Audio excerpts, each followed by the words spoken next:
and gentlemen, welcome to King of Kodiak, episode 28. I'm Kodiak, and with me today is Squire Emerald. How are you doing today? I'm doing great. Hey, Kodiak. Fantastic. Let's not waste any time. Let's get to the bare necessities. Sorry, Sin. How long have you been playing Amgard? I've been playing since I was 16, so I'm 27 now, so that's 11 years-ish, a little more probably. But you've got a 28th birthday coming up. And yes, so that would be 12 years. Yeah. And how long have you been aware of Amgard? Pretty much since I was 16. Do you want me to tell like the short story of how I joined? Absolutely. Okay, so I was taking a theater class in high school, and we had a stage fighting segment, and I adored it. Like, we made our own little PVC swords with like this little thin foam wrapped in duct tape. Like, they were not Amgard legal at all. These things were not. Anyway, so I took my sword home with me, and I called over some of my friends, and I was like, I want to sword fight some more. And it's very scripted, you know? Mm-hmm. So I was going through the scripted motions, and my friend Jasmine, she hauled off and started wailing on me, beat me to pieces. I was like, what are you doing? She's like, that's how you fight with a sword. What do you think I'm doing? I'm like, where'd you learn how to fight like that? And she took me to Amgard. Oh, fantastic. So that's great. Cool. What about the persona? Where does Emerald, the name, like the entirety of your name, come from? Well, Emerald is my real name. Okay. Yeah.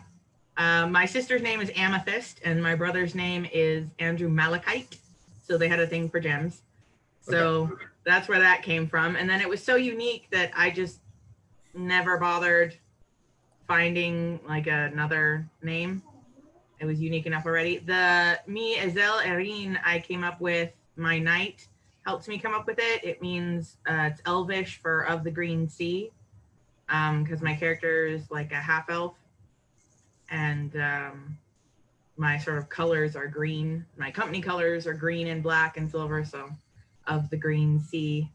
And then Song Heart of the Golden Plains was a title given to me by Sinew 2 years ago.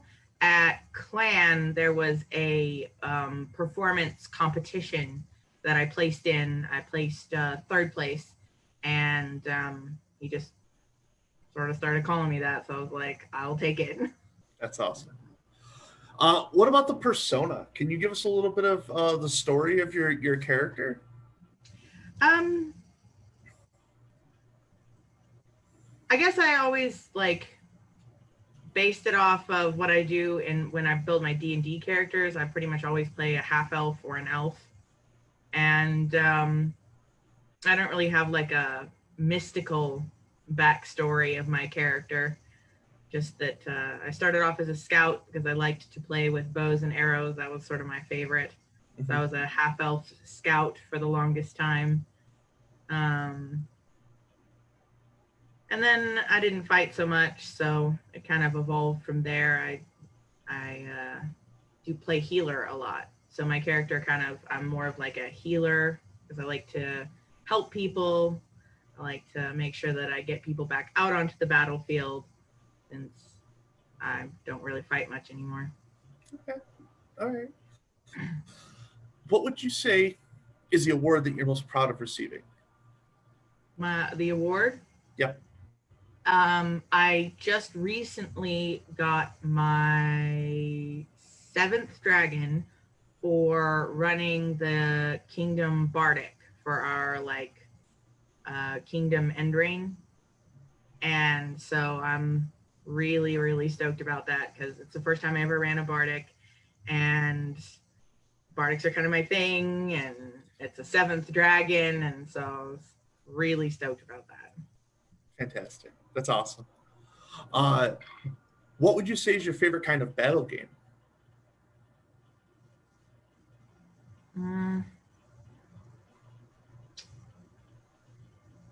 I like maze battle games. I don't know if that's an official title for them or not, but sure. They lay out the pattern on the ground, and you have teams that have to go through certain parts of the ground, or lava or water, or there's door points to hold. Or I guess I would say that I like battle games where there's steps that you have to take, where all classes are necessary, where it's not just like a hack and slash, more heavily weighted towards the fighters, where people who are healers like myself, or bards or druids and other support classes can really feel like they're, needed. Right. So I hope everyone in KOK heard that. She said Druid is a support class. Therefore, it's not overpowered. Therefore, we do not need to fix it. It is fine. No worries. I didn't mean to start something, no, not on purpose. Well, everyone has this impression that Druid needs to be nerfed. And in fact, it's only a support class, guys. So you did say that you played Scout early on, and now you play Healer more often. What would you say is your favorite class? Healer. Okay. Yeah. And the question was asked, bows or long swords? And you did mention bows. Bows, yeah. Okay. Bows for sure. If I fight with swords, it's generally short. I can't speak today. Short sword Madu. And if I have a long sword, like I can't do like the two-handed. If I have two hands on my sword, like I freeze. Like I don't know what it is. I can't. Okay. All right. This question was from Still Hat, and it's got okay. Do you have a year-round, good for all seasons kit? And I would have guessed that would be the wardrobe part of it. Oh, like garb? Yes. I have so much garb. I have way more garb. Like I'm like Mesrith. I have way more. I could wear 2 outfits a day at a week-long event and not run out of garb. Oh, okay. So all right. That's just one of the things I love about Amtgard. I remember very early on, like my first or second clan, I was camping with the Nizari, which would eventually become my fighting company. I wasn't a part of them yet. But Ren, who he had some really nice garb, and I just had this ratty sleeveless gray tunic that I had to put over other clothes like all week and wash it in the sink so it wasn't smell like it was not like the best.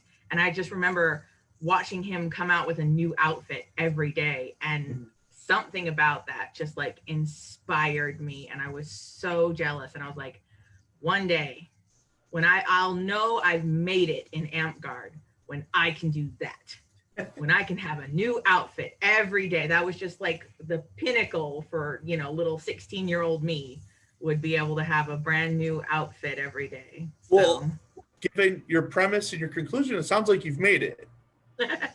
Apparently. You're there. According to my 16-year-old self, I have made it. There it is. That's awesome. All right. Well, that's the bare necessities. Those are the questions that I've asked at Kingdom of Kodiak every episode. Now we have the 3 questions that the viewers have asked almost every episode, and those are our general questions. Kron asks, Sir Glenolf is supposed to be getting a toaster and a soda maker. How do you feel about that? Sir who? Glenolf. I'm afraid I don't know who that is. I feel terrible, but I don't. Okay. Okay. A person is supposed to be receiving a toaster and a soda maker. How do I feel about that? How do you feel about that? Well, toasters are pretty essential. Soda makers, Oh. I mean, soda's not exactly healthy. Not that I can claim to be some sort of pinnacle of health or anything, but... So are you implying that the soda maker would be a luxury, but the toaster would be, in a sense, essential? Yeah, the toaster is essential. The soda maker is a luxury. Viewers of Kingdom of Kodiak, we're right back to where we started. The toaster is the priority here. Moving on, though. What are your thoughts on bears? Bears? They're fun to watch on the Discovery Channel. I sure as heck wouldn't want to go anywhere near one. What or who is your favorite bear? My favorite bear? Yep. Kenai from Brother Bear, Disney's Brother Bear. Will Stillhat ever be the favorite bear? Who? Stillhat. I don't know who that is. I'm sorry. She is a member of the Kingdom of Dragonspine Monarchy team, a fine stand-up citizen, and not your favorite bear. So it's well, I apologize because she sounds like a fantastic human being. My only excuse is that I was up until now unaware of your existence. Please forgive me. We'll make you guys meet at GOTC one of these times. It'll be fine. Okay. Speaking of Stillhat, she asks the final general question. Dragonspine is contemplating the idea of a mobile pool and or jacuzzi. What are your thoughts on this? Okay. On the one hand, jacuzzis are awesome. On the other hand, as Mez has said several times when I've brought it up, and jacuzzi at an Amtgard event sounds like sweaty Amtgarder soup. And well, I don't think anyone thought about it going to an event. I think they just thought it was a mobile jacuzzi for Dragonspine members. But yeah, if we take it to an event, it's probably Amtgard soup, and that's not good. Okay, but in the world where this jacuzzi isn't going to events, would bears be allowed to go in it? Not unless you want to die a horrible death. Okay, well, there it is. Bears have been shunned yet again from the jacuzzi. We had one strong week, and now we've lost them. Let's get to the regular questions. So starting off, I broke your categories down into Amtgard, SCA, and then, of course, our funny questions.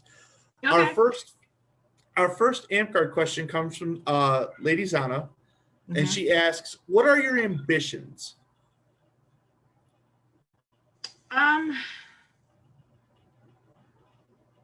Well, it might maybe not be very impressive, but first of all, to have fun.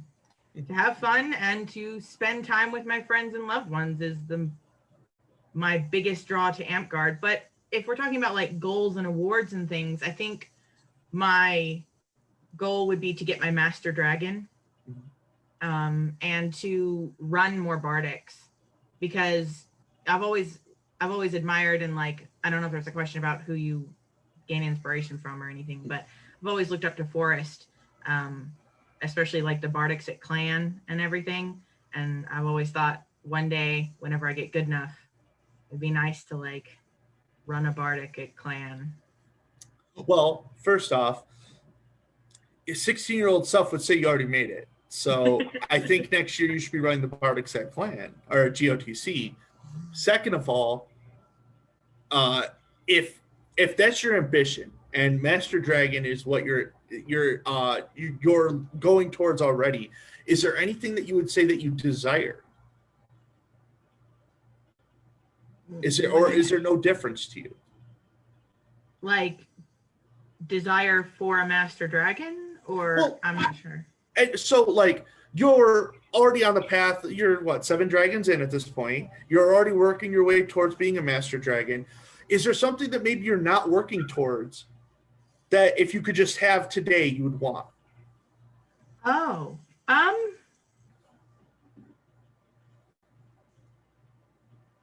I'm pretty content, honestly. I really enjoy the game. I really enjoy where I am and my company and everything I have. And I'm content and I'm grateful. Awesome. That's the best way to be, I would suppose. Damon Abali asks, who inspires you in Amtgard? Now, you mentioned Forrest. Is there any other names that come to mind? My knight, Sir Kamal. He's my knight and the captain of my fighting company. So he's definitely a huge inspiration. I really want him to be proud of me. So a lot of what I do is, I want to make him proud. Awesome. And Zana would like to know as well, along the same lines of being inspired by someone, specifically in the Bardic area, is there a bard that you look up to? Well, Forrest. Nikki, is her Amcard name, I think might be Jocelyn, but Nikki Steninger is her real name, and I don't remember her Amcard name. She's absolutely amazing. And Xana, believe it or not, you definitely inspire me because I remember way before when I like wasn't performing and didn't have the confidence, I remember listening to a lot of your performances and being really impressed. I bet you she'll be very happy to hear that. That's very nice of you. Moving on, Stillhat would like to know, is there a class that you'd be willing to teach on Discord? Now, we kind of talked about this a little bit, but maybe your opinion's changed. I don't know.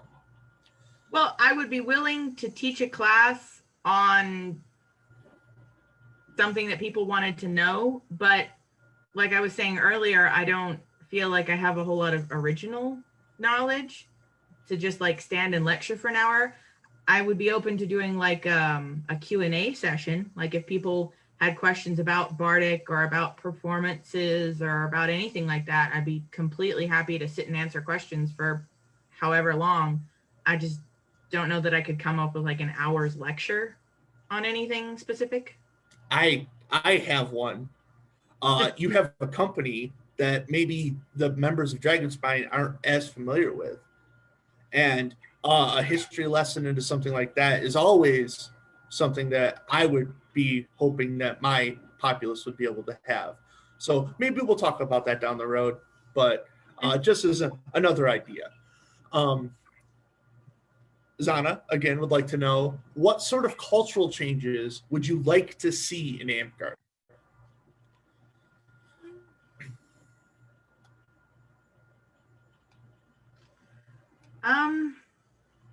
Amcard can have a lot of drama, which is a surprise to no one, I'm sure.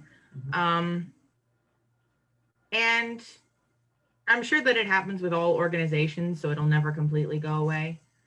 But I would love to see an Amcard where the people were more content to play the game and have fun and spend times with their friends and loved ones and dress up in awesome outfits and less arguing and fighting and blaming and all the drama that happens. Yeah, that sounds like the perfect Amcard world, doesn't it? Yeah. Yeah. Wow. Yeah, you get hung up on something like that for a second. My apologies. No, it's okay. Xana would also like to know, what are some events that you want to attend the most? And this is, of course, after COVID decides to leave us alone and the plague is gone and we're allowed to meet again. What events do you want to attend? As far as Amcard events go, I love Gathering of the Clans. Battlemore is fun. Or wait, no, Battlemore is SCA.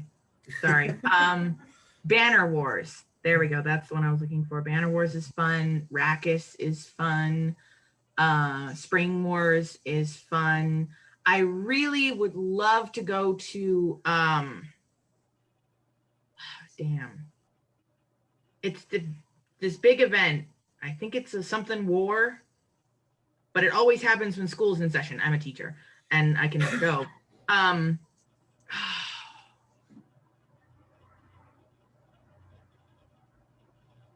It's gone at the moment. Can you think of any names of like big events? Help me jog my memory. Well, I can ask the Kingdom of Kodiak to do that. Viewers, if you happen to know any of the large events around our game, that let's see, we have Spring War, Salt War, Known World War, Go Fight. I don't know. Isn't there something about Mars? Isn't one of those a war too? Or I don't know. But I'm sure it'll come across the chat at some point, or someone will remind you at a later date and you can just throw it into the messages. Not a big deal. Let's see. We were here. Oh, Morgan is going to present a hypothetical to you. Okay. What is your favorite event and why is it GOTC? Well, Gathering of the Clans is not as big as it used to be, unfortunately, but it was the first big Amcard event that I ever attended. I hadn't been playing for very long at all when I went to my first clan at 16. I think I've been to GOTC every year since I started playing, which is not true with other events.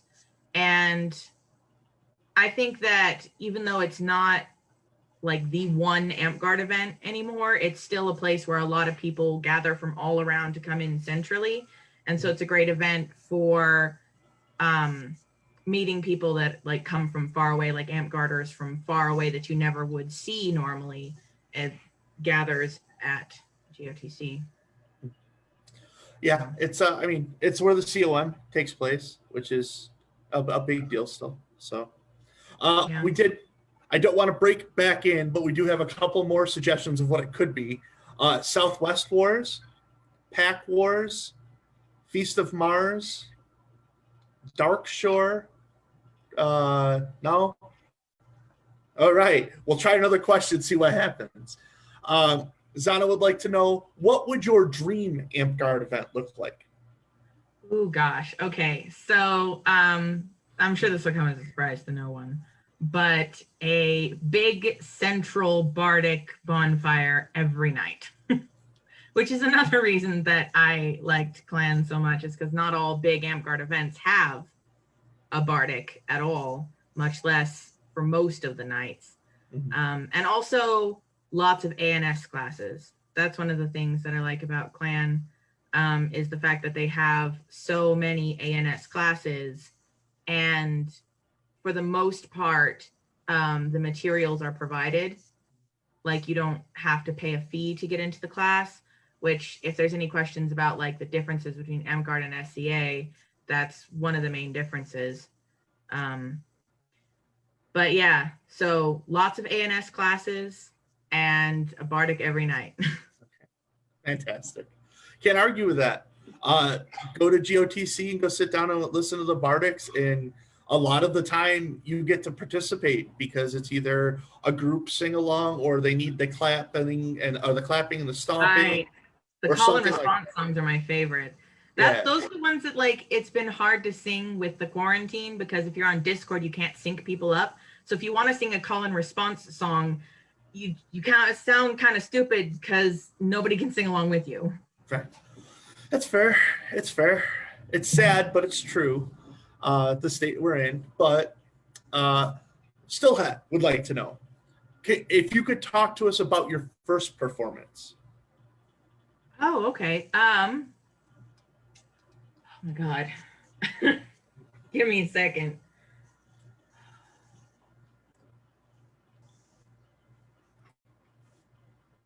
Putting her on the spot there, still I can remember Boston and St. John. There we go. It's called Boston and St. John by Great Big Sea. And that was the first song whose lyrics that I actually officially like fully memorized and stood up to sing. And then I sang it, but I forgot the bridge. And Forrest was like, wait, you forgot the bridge. And I was like, what? And he was like, aren't you going to sing it? I was like, I don't remember. And I just like sat down really embarrassed. Oh. Great Big Sea, though. That's a pretty good call for a bardic. Oh, I love their stuff. I do quite a few of their songs now. Awesome. Yeah. You got, yeah. It's not brand new, but it's close. It's fine. Do a brand new song for me. It'll be awesome. I don't know if you take requests like that, but here we are. Anyways, Zana would like to know, advice you'd like to give to a first-time bard on what to do and what not to do. Okay. All right. I feel fairly comfortable with this. On what to do is to thoroughly memorize and practice the song. Like, it's okay if you want to read from the lyrics and nobody is going to judge you. Like, just the fact that you're willing to get up and perform is amazing. We need any and all performers that we can get. So you'll definitely be welcome. But like, if you really want to have like a polished, true, awesome bardic performance, make sure you memorize and practice the lyrics. What I do a lot of times is in my car, I will play the song on repeat in my car, and I will sing top of my lungs badly, I'm sure, but to the song over and over and over again, so that I practice singing it out loud. I get to know like where the breath control comes in, like where I'm going to have to pause and breathe, and where I can go high and low, etc.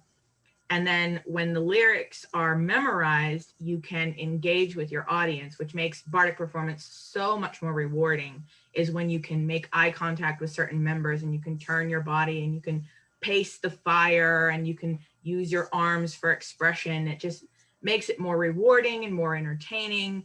And it's also less nerve-wracking, because if you have those lyrics down pat and you're not like staring at the paper sheet, it can take some pressure off too, at least in my opinion. So that's what to do. What not to do? I guess what not to do would be to give up too soon. Like, nobody's first bardic performance or second or third or fifth or 10th bardic performance is going to be perfect. Like, it really, you know, you'll even have off days. Like, have been evenings where my throat's been sore, or I got up to do a song that I thought I had memorized, and I get halfway through it and it's like, fudge, I lost it. And then I have to sit down, So don't give up too soon. Keep trying, keep performing, and know that you're appreciated. Yeah, and not to tell tales too far, but at GOTC 2 years ago, because we didn't meet this last year, sitting at the Bardic and having this young lady come up, and she was struggling remembering the song, but the encouragement from the crowd, she didn't give up. She went back and did it again, and she got a little bit farther, a little bit more discouraged, but then she got the crowd one more time, and she kept pushing. Don't give up. I mean, you want to be up there, you want to have fun. Yeah, that's super good. The question also extends into, is there a piece of advice that you wish you had gotten when you started?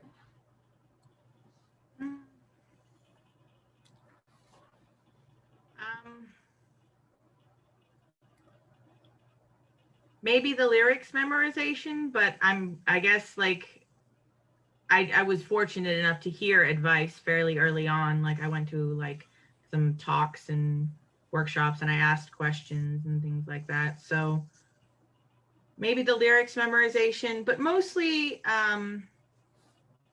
if there was something that I could tell my younger self about bardic performances is, I wish I'd have like really gotten into it sooner. Mm-hmm. I guess it took me years to realize that bardic was my thing. Like, you can search AmpGuard for something that's your thing for a while, and then when it clicks, it feels really good. And I guess if I could tell my younger self anything, it would be that, this is your thing. You're going to love it. It's going to be your passion and your art, and, save all the searching. But I guess the searching is half the process anyway. So, right. I mean, I guess if we had the ability to go back, it would be more fun to know early on. But like you said, the search, the adventure, seeking it out, like that's really good. Awesome. Zana continues with, how did you develop your bardic repertoire, the songs that you sing? Did it come organically, or and how often do you find new songs?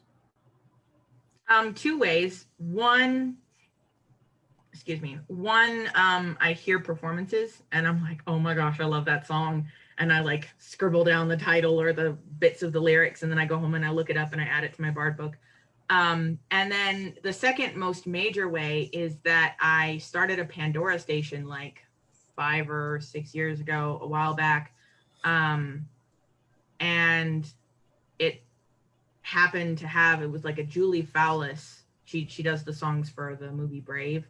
But I started a Pandora station on her name, and a lot of like the bardic songs would come up once or twice. I was like, wow, I've heard that at bardic. And so I like added them to favorites and added them to the station flavor. And now I just pull up that Pandora station and listen to it, and I'm guaranteed to find a song or two that I want to add to my repertoire. Awesome. Uh, what emotion are you interested in invoking when you perform? I guess it might be cliche, but joy, happiness. I want my audience to smile and laugh. I like the story songs, the songs that are cheeky or have like a punchline joke at the end, or like The Scotsman or The Sick Note or Maids When You're Young, or all of those cheeky little fun story songs. Those are my favorite. Okay. Without naming names, what one part or piece that anyone always sings wrong, and how much does it grind your gears? Something people always sing wrong? Yes. You don't have to name names, but I don't know.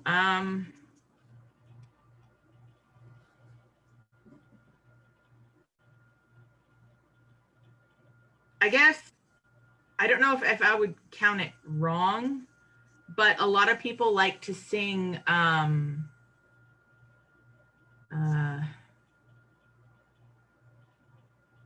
the one about tell him to make me a cambric shirt, parsley, sage, rosemary, and thyme. Are you going to Scarborough Fair? Sorry, sometimes I have to run the lyrics through my head before the title of the song. Scarborough Fair. And people sing it like every single person performs it differently. And it's a little bit grating. Like, not that any one performance is particularly unpleasant, but just that every time someone gets up to sing the song, it's always different. And they change up the lyrics here and there, or they change up the tune, or they go high or low in different places. And it's a little bit jarring when you're expecting one thing and hearing another.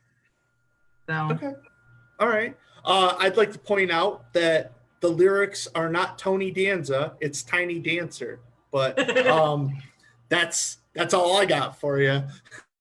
I gotta laugh. That's all I was shooting for. Prep that one. All right. So we've made it through the Bardic questions of your amp guard stuff. Now a little bit more of the wide ranging stuff. Can you tell us about your belt line?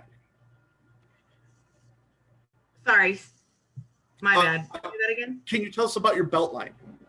Oh, my belt line, of course. Well, my knight is Sir Kamal, and I'm a squire now.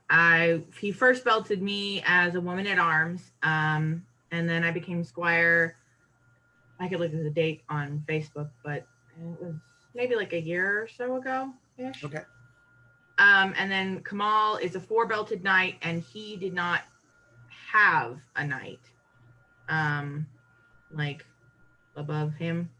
I've got some squire brothers and sisters. I know Sir Barug is part of our belt line. And then some of my company brothers and sisters are my squires, or squire brothers and sisters, like TB Dareneth is also belted to Kamal, and Ryu is belted to Kamal. And I know I'm probably a bad squire, but I know there's a lot of other people. I just don't have the names memorized. No, okay. Well, I mean, Kamal, if you're listening, she doesn't know her tree. You're gonna have to get that figured out. Listen, I got you to laugh one question ago. I've got to put you under the bus here a little bit. So, what makes Kamal so awesome? Lots of things. Well, he's really good at pretty much everything he tries. He's an amazing fighter. He's great at leadership. He can sew pretty much anything that you would care to have him sew. He made my first couple of tunics. And just the sort of family and caring environment. He's kind of like a dad to me, basically. Okay. And to all of us, like because he's also the captain of our fighting company, the Nizari. And we have a saying, like our slogan is, when you're in your family. And so we have Christmas together, and, you know, it's like this one big extended happy family. And you know that whenever you have an issue, you can go to him for support and he'll always listen. And, he wants the best for you, and he's just really great. Awesome. That's great to hear. Is he, in fact, as tall as his pictures would indicate? Yes. Okay. Okay. That was an excellent like question. Qui-Gon Jinn. I always tell him this, and he always says, "Yes, I know." He looks like Qui-Gon Jinn. Since we've talked about it a couple of times now, do you want to talk about your company a little bit? Sure. Right. The Nizari is a fighting company started by Sir Kamal, and he was like part of the Saracens. He was like an offshoot of the Saracens, but then they broke off and Kamal started the Nizari, the fighting company, and it's grown. We've got a lot of people within the Panhandle now. It was mostly like Amarillo Canyon, but in the past couple of years, we've recruited people from much wider areas. Cool. We did just get a shout out asking if Kamal would come on KOK, so maybe we've got to work on that. Yeah. Sure. I mean, I wasn't expecting that to get that, but okay, cool. Yeah. Awesome. So if you could name the top 5 bards in Amtgard.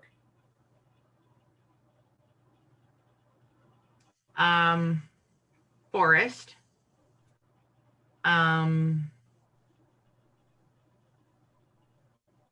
Nikki. I feel bad because I get Sly.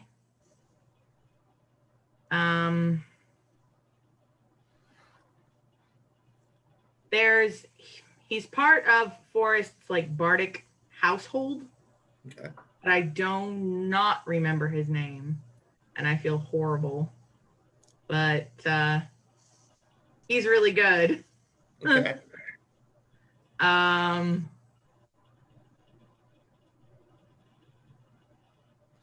Say your own name. Me? No. Hey, who's the best bear in Amtgard? Kodiak. That's who. There, I did it. See? It's easy. Go ahead. Fine. Me, I guess. Yeah! Emerald, top 5 bard. Did it. Yay. Well, okay. You made me laugh now, so we've went full circle on it. Sorry. Last question before we get to the SEA questions. Okay. What is your opinion and take on non-men tourneys for candidates for Orders of the Warrior? Like people who who win non-men tourneys being eligible for Orders of the Warrior? Yes. Is that a problem? Nope. Like, I don't know. Is it like a subject of controversy among Amtgarders? I think the question comes from Dragonspine just putting an amendment together that passed last week. Oh, okay. That creates specific tournaments available in that would be ran not alongside, but in conjunction with other tournaments. Yeah. Well, on the one hand, I can see where it's coming from. You definitely want to make sure that you're designing events and tournaments and competitions where it's not just restricted to the best of the best. You want everyone to have an opportunity to bring their talent forward so that it can grow, and so that, it's not just like the same 3 people winning things over and over and over again, because there's always going to be more people who have a talent and have a passion and could conceivably win if only they were given the opportunity. I guess on the other hand, it does open up this well, if it's non-men, then that's technically not open to everyone. So in a way, it's inclusive and exclusive at the same time. So I can see where there would be discussion about that, but I don't know. I'm not an expert, and I do think that it's a good thing to provide opportunity for people to be able to show their talent so that it's like not confined to the same group every time. Yeah, I I don't know. It seemed like it was pretty obvious it was a thing that should be done. Yeah. Also, breaking up large tournaments into levels of tournaments. That's a really good idea. Yeah. Make Uh, sure that like people who are trying to express their skill but maybe aren't, up to par, aren't being beaten down within 2 seconds by a master. well, I Sir remember that Glenoff was the a one. lot. Oh, sorry, go ahead. I was going to say Sir Glenoff was the one that suggested that to me. So when you finally meet him, you can, Yeah, appreciate that. that's really cool. That's like, yeah, really, really good idea to divide it by like ability level rather than by gender. Seems like a really good way to do that. But I remember some of my first like fighting in Amp Guard. It was really sort of hard for me to get motivated because I would go out on the field and I'd die like that every single time. And there would be people that I noticed that were good fighters that I would ask to practice with me, and I'd square up and I'd die, and I'd square up, and I was trying to practice fight with them, but I wouldn't get a chance to throw any shots, even just one-on-one practice. Right. And so I remember that being really discouraging. Well, hopefully it's a step in the right direction at least. Yeah, yeah.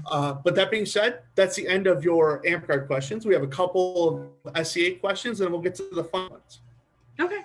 So, Sir Tristan from the Burning Lands would like to know,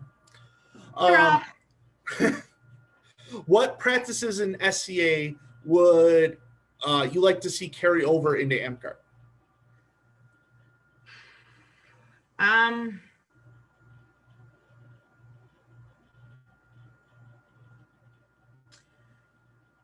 This is very general, but at SCA events, I've always noticed that things are like SCA events themselves are, I guess you would say, more in depth. I'm not quite sure like how to describe it properly, like what the words are, but you get there and a lot of the common areas and stuff, they have like amazing pavilions and really sort of medieval looking like common areas and like road banners and like triangle cloth streamer things and people come in like they camp 3 days early and they spend all 3 days like setting up the area to where it looks like an honest to God Ren fair practically. And then they stay 3 days after, cleaning up. So it does take a lot of work and a lot of prep time. Like I'm not going to lie and say that it's easy to do, but if we're talking like, best case scenario, that's something that I've always found really cool. That would be nice. And just sort of the general, like the care that a lot of SCAers take in their kit. Not that I personally have never had the experience of someone looking down on me or excluding me because my garb was, not quite medieval, or because I was walking around in something that was more fantasy and less realistic, et cetera, et cetera. But there is like a real big, I guess you could say, push and motivation and encouragement to, dig into the details. And there's people who are always willing to share, like, here's how I hand sewed a piece of trim.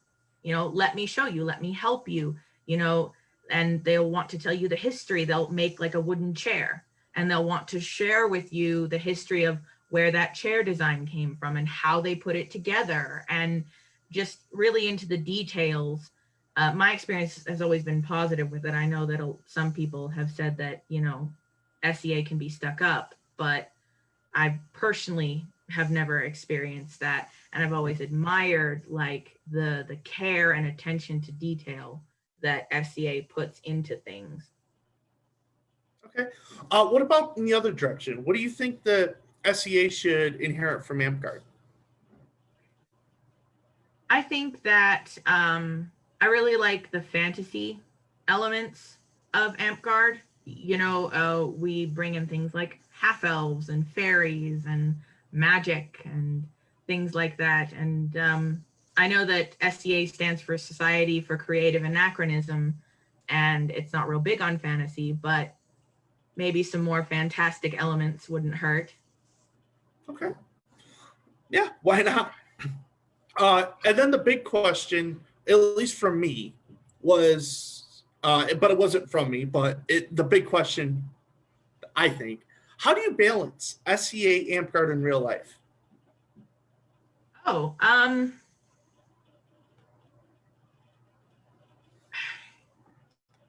I feel like I'm going to sound really stupid when I say this, but I don't necessarily find it difficult. Okay. I mean, I'm a teacher, which I think I mentioned before. So while that is definitely like while school is in session, long hours, not a lot of time for anything else at all. It does have its perks in that you make up for working, 12, 14-hour days while school's in session to having more time off during the summer, mm-hmm. which means that I can attend both Amp Guard and SCA events. I'm not really like a day-to-day park person, like going to the weekend parks and things like that. Right. I pretty much stick to the events. And so I attend about 3 to 4 SCA events and 3 to 4 Amp Guard events every year. Okay. Just try and go to the big ones. Sometimes I do have to choose, like there's several things that happen right at the end of May that can conflict with each other, like Salt Wars and Grand Outlandish and one other event. All three tend to happen like right at the end of May. So sometimes I have to make a choice between those. Mm-hmm. But I try and like alternate or whatever. It doesn't tend to be a huge thing. Okay. So if I'm hearing you correctly, to be able to cross game, one should become a teacher. I don't know about that. Like, oh, okay. All right. Well, I'm sure there are other jobs that would, facilitate cross gaming, and there are plenty of people that I know that cross game, and they do it because they're more free on the weekends. Mm-hmm. Like one weekend they'll go to the battle practice for SCA, the next they'll go to an Amp Guard thing, and they'll cross game that way. Okay, cool. Well, that is the SCA questions. Now, the most important questions we'll ask tonight, the funny questions, and we'll start off with Sir Tristan. Why is he the coolest Elric brother? I saw that. I don't know that I want to answer that on something that's live and being recorded. I feel like either way it'll be held against me. One of them is going to be mad at me. It's either going to be Mark or Rob, and I don't want either one of them mad at me. Oh, but this is KOK, and we answer all of our questions. Okay, that's fair. That's fair. Sir Tristan, you're going to have to ask in private, apparently. Stillhat is going to ask a question that's probably get my feelings hurt a little bit. Who is Kodiak? You are? Yeah, me. This guy. This thing right here. Thing. You are Kodiak. Yeah, did it. Morgan would like to know, if you could travel and live for one day with any person in the history, who is it and why is it Freddie Mercury? Gosh. It's not Freddie Mercury. Not that I have anything against him. But if I could travel back in time and spend one day with any person from history,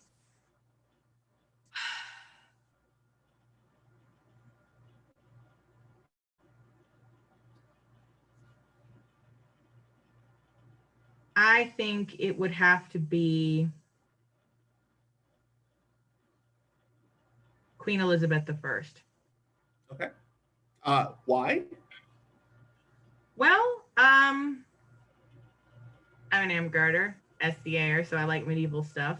And Queen Elizabeth was a really awesome queen of England, and she liked Shakespeare. And I don't know, I just think it'd be really interesting to spend a day with her. Okay, fantastic. Stillhat would like to know, who is the best Ghostbuster? I don't know the Ghostbusters names. Okay. None of There them. isn't there like the one skinny mouthy guy? That could be all of them. I don't know, like his face. I can picture his face. I don't remember his name. I don't know that he's the best. He's the most memorable. Okay. None. Stillhat. Ghostbusters aren't real. Last question.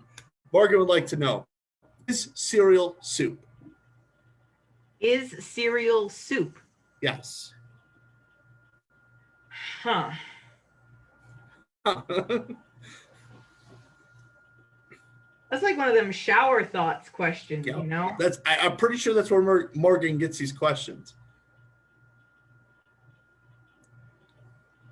I'm going to have to go with no. Okay. Why? Cereal is not soup. Because cereal tends to be more grains based, and soup tends to be more like protein based. Okay. I think that's the most scientific answer we've ever gotten from a funny question. So, and then he did have a little end to that question himself. What is your favorite soup? My favorite soup, chicken gnocchi soup from Olive Garden. Even got a location tab down on it. Awesome. Squire Emerald, that's all the questions I have for you tonight. Thank you so much for coming on. Well, thank you for having me. Not a problem. I really appreciate it. A couple of announcements for the KOK members, our audience at this point. I've had a lot of fun with our Inner Kingdom approach in this, guys. So if you have more suggestions for people you'd like to see on KOK, by all means, send out. If not, let's start talking to some more Dragonspine people. Let's just get 4 people for another month, and let's get to 8 months of consecutive Kingdom of Kodiak episodes. Other than that, we have another amendment coming up in the Kingdom of Dragonspine that will be announced, I think, tomorrow, 2 days, on the 2nd. That was proposed by Duchess Cleo. So be on lookouts for that. But until next time, I've been Kodiak. This has been Kingdom of Kodiak. Goodbye.